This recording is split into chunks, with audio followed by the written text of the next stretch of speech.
Good and bad.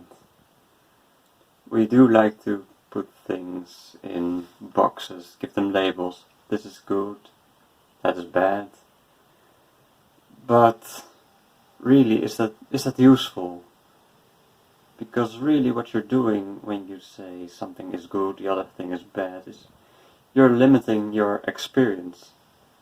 You can only experience one thing and not the other, and when the other thing happens, that is bad, it should be avoided. So you're clinging to one thing and resisting the other thing. But ultimately, you're just limiting yourself by doing that. And also driving yourself crazy trying to control everything so that everything is good and not bad. So, a couple of examples. I've been dealing with what has been called perfectionism, and originally I just did whatever I want.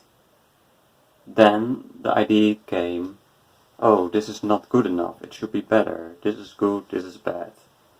So you get the idea there are certain things that are good, certain things that are bad.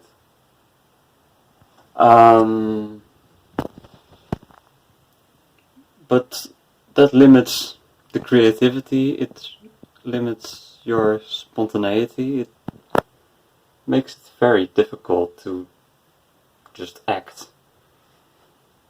So then I came to the term of perfectionism, and I thought, oh, perfection. Perfection is bad, and not perfect is good. And that worked for a while, but now I notice that is another distinction between good and bad. So now, perfection is bad, and I shall not make something that is perfect.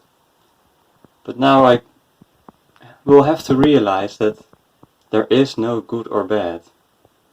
Everything, I like to say, everything is good. Because really, when all is good and there is nothing that is bad, everything is equal. So you can just say, nothing is good, nothing is bad, it's all neutral. But I like to say, everything is good. And because everything is good, everything is also equal. But good, it sounds nice.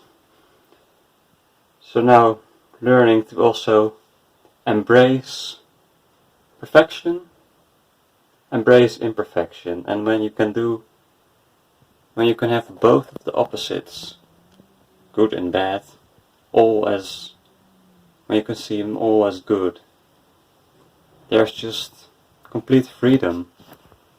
When you can make something that is perfect, when you can make something that is not perfect, and you can enjoy both of them just for what they are.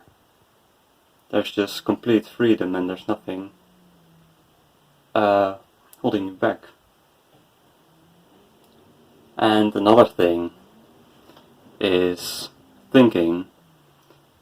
In meditation often we try to sort of get rid of the thoughts. It's not really getting rid of the thoughts, but more you let them go, you let them go, you let them go.